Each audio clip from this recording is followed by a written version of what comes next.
In 1519, a man died in a small French chateau, and he left behind almost nothing finished. A handful of paintings, statues that were never cast, flying machines that never flew, inventions 300 years ahead of their time, buried in notebooks nobody could even read properly, because he wrote everything backward. By almost any normal measure, this man was a failure at finishing things. And yet, 500 years later, we still call him the greatest genius who ever lived.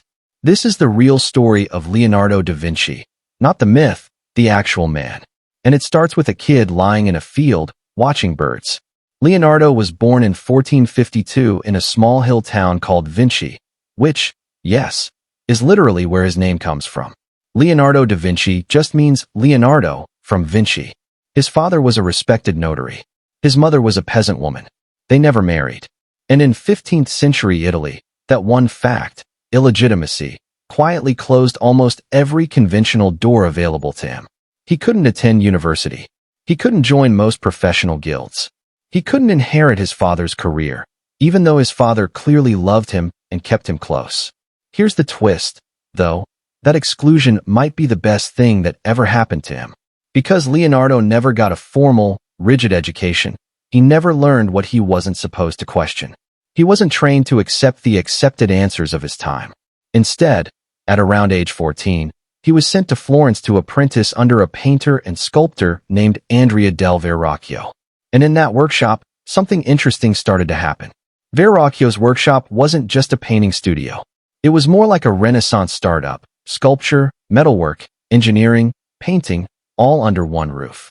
Leonardo learned to mix pigments, cast bronze, carve marble, and paint. There's a famous story, maybe part legend, but a good one, that Verrocchio was working on a painting called The Baptism of Christ, and he let his young apprentice paint one of the angels in the corner. Leonardo's angel was so much more alive, so much more real, than anything else in the piece that Verrocchio reportedly put down his brush and never painted again. True or not, the story captures something real. Very early on, people around Leonardo could tell he wasn't just skilled. He was seeing something the rest of them weren't. What was he seeing? Structure. Most painters of the era learned formulas, a stock way to paint a smile, a hand, a fold of fabric, and repeated them painting after painting. Leonardo couldn't do that. He needed to know why a smile looked convincing. So he studied the muscles underneath the skin. He needed to know why fabric folded the way it did. So he'd drape actual cloth in wax to study how gravity pulled it. He wasn't satisfied with how things looked. He needed to understand how things worked. This obsession produced something almost nobody else in history has left behind. Roughly 7,000 surviving pages of personal notebooks, filled with a mind thinking out loud. Flip through them, and the range is dizzying. On one page, designs for a flying machine modeled on bird wings. Turn the page. Detailed studies of how blood moves through the heart, drawn from actual dissections. Turn again. Sketches of siege weapons for a warlord patron. Then, studies of how curls of hair move like flowing water, because he noticed a visual pattern connecting the two. And it's all written backward, right to left, mirror script. Historians still debate why. He was left-handed, so writing that direction may have simply been more comfortable and avoided smudging fresh ink. Some think it was also a way to keep his notes semi-private in a world where unconventional ideas, especially ones that question the church, could be dangerous. Because make no mistake, some of what Leonardo was doing was dangerous. Dissecting human corpses to study anatomy was, at best, frowned upon by church authorities. He reportedly performed some of these dissections late at night, working by candlelight, driven by nothing but the need to understand how a shoulder actually rotates, or how an eye actually focuses light. His anatomical drawings were so precise that some weren't matched in accuracy again for nearly 300 years. Now here's the part of Leonardo's story that gets left out of the highlight reel, and it's the part that makes him feel genuinely human, not mythical. He finished almost nothing. Patrons hired him and regularly regretted it. The Duke of Milan commissioned an enormous bronze horse statue. It would have been the largest bronze sculpture in the world at the time. Leonardo spent years perfecting the design, even inventing new casting techniques for it. Then war broke out. The bronze intended for the statue got melted down into cannons instead, and the full-scale clay model was destroyed by invading soldiers. The horse was never made. This wasn't a one-time misfortune. It was a pattern. He'd accept a commission, get deep into the underlying problem, the engineering, the anatomy, the optics, and lose momentum on the part where he was just supposed to, well, finish the painting. Why? Because for Leonardo, execution was often less interesting than discovery. Once he understood how something worked, some part of his mind had already wandered on to the next question. Completing the artwork was almost secondary to comprehending it. It drove his patrons crazy. It's also, arguably, exactly what made him Leonardo. But when Leonardo did finish something, the results reshaped art history. Take the Mona Lisa.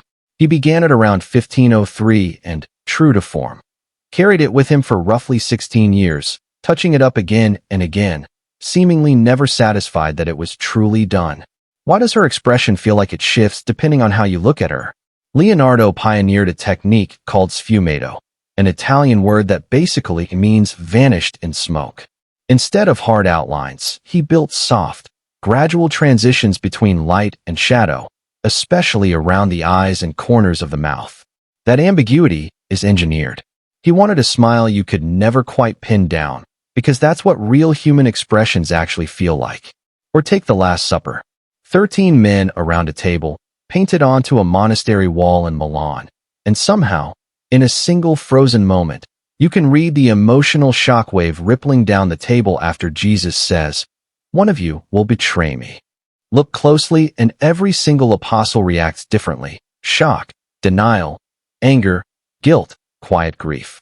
Leonardo reportedly studied real people arguing and reacting in the streets and markets of Milan just to get those expressions psychologically accurate. He wanted truth, not just religious formality. It's worth saying, even The Last Supper almost didn't survive.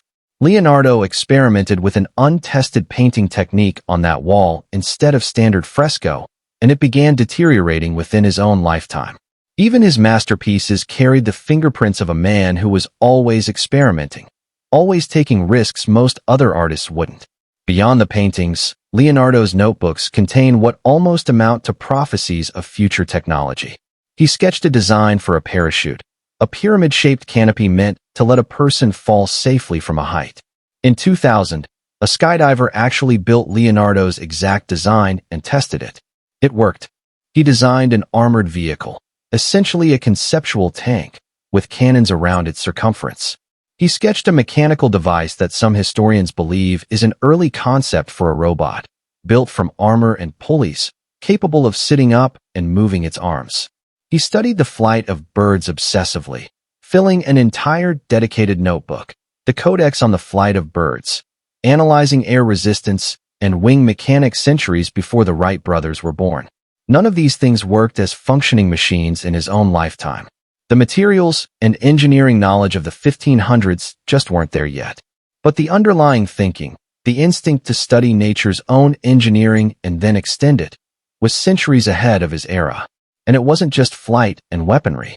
Leonardo studied moving water for decades, fascinated by how it curled and eddied around obstacles, and used those observations to design canal locks and irrigation systems, some of which were actually built and used in his lifetime. He drew some of the earliest known designs for a self-propelled cart, essentially a wind-up vehicle that could move without being pushed or pulled, centuries before the first automobile. He studied the human eye so closely that he described, in rough form, principles of optics that wouldn't be formally understood for generations. Even his approach to city planning was ahead of its time. After a plague devastated Milan, killing tens of thousands of people, Leonardo sketched out plans for an ideal city: wider streets, separate levels for pedestrians and carts, and built-in sanitation systems, all designed specifically to stop diseases from spreading so easily. Nobody built his ideal city, but the reasoning behind it, that the design of a place can directly affect the health of the people living in it, was strikingly modern. What ties all of this together isn't really any single invention. It's the method. Leonardo treated the natural world itself as the ultimate teacher. He didn't start from theory and try to force reality to match it.